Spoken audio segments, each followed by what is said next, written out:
Rape करने वालों को छोड़ दिया। तीसरा एलओसी एलएसी की बात बजट डिबेट प्रेसिडेंट एड्रेस में की गई, मगर चीन हमारी जमीन पर 2000 किलोमीटर बैठा है। खुद डीजीपी कॉन्फ्रेंस में कहा गया कि 65 पेट्रोलिंग पॉइंट में हमारी फौज सिर्फ 26 पेट्रोलिंग पॉइंट पर पेट्रोलिंग कर सकती है। डिसएंगेजमेंट की बात होती है, डी इंडक्शन की बात नहीं होती है। चौथी बात यह है कि ये जो हाइडेनबर्ग की रिपोर्ट आई, इसमें तो दोनों सरकारों ने ऑलिगार्क्स को पैदा किया। एक संडेसराज हैं जो 15,000 करोड़ का धोखा देकर अल्बानिया नाइजीरिया की सिटीजनशिप लेकर वहां के कोर्ट को कहते हैं कि हम हिंदू हैं, भारत में आएंगे तो प्रोसिक्यूशन होगा। इस सरकार उस कोर्ट का जवाब नहीं देती।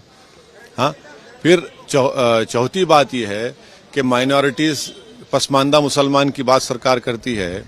भाई, पसमानदा मुसलमान को दलित स्टेटस दीजिए ना। और फिर ख्वाजा गरीब नवाज के उर्स में आप चादर बिछाते हैं, और श्रीनगर हो, आसाम हो, उत्तर प्रदेश हो, मध्य प्रदेश हो, आप गरीब आवाम के सर पर से चादर नहीं बोले घर छीन रहे हैं।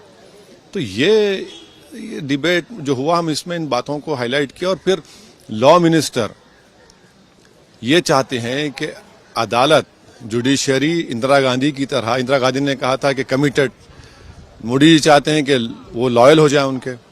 42nd अमेंडमेंट किया था इंदिरा गांधी ने और देश जनता निकाल कर फेंक दिया उनको। तो अदालत इंडिपेंडेंट है। Theory of separation of powers पे अटैक हो रहा है, कलीजियम पे अटैक हो रहा है। हम यही लोकसभा में थे जो एनजेसी को अपोज किए थे। तो ये मोटा मोटा हम इन बातों को रखे हैं, और हम ये कह रहे हैं कि मोदी सरकार मुसलमानों को तालीम याफ्ता नहीं बनाना चाहती। लेकिन सरकार का तो कहना है कि सबका साथ, सबका विश्वास, सब तो आप सबका साथ, सबका विकास, सबका विश्वास, सबका प्रयास सब है। प्रेसिडेंट के एड्रेस में पैराग्राफ नंबर 26 हम कह रहे हैं, देख लीजिए माइनॉरिटी वर्ड क्यों इस्तेमाल नहीं हुआ वहां पर, बताइए। पैराग्राफ नंबर 26 कह रहे हैं। पैराग्राफ नंबर 6 और 7 कह रहे हैं एलएसी और एलओसी नारी शक्ति। पढ़ लीजिए आप, एकदम आपको डेटा दे रहे हैं ना पूरा।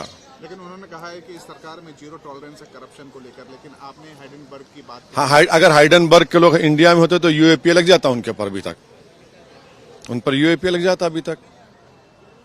लेकिन अडानी को लेकर इतना विवाद क्यों? किसी तरीके का कोई इन्वेस्टिगेशन अब तक जांच शुरू नहीं हुई है, उसके अलावा संसद नहीं सही कह रहे हैं आप, ये तो होना चाहिए। हम भी कह रहे हैं, हम आपकी बात से एग्री करते हैं। अभी सरकार का काम है, करवाए, उनको करवाना चाहिए। और 28 लोगों की जो नामों की लिस्ट है जो भारत के बैंकों को चूना लगाकर भाग चुके हैं, उसमें किसी भी मुगल आजम का नाम नहीं है उसमें।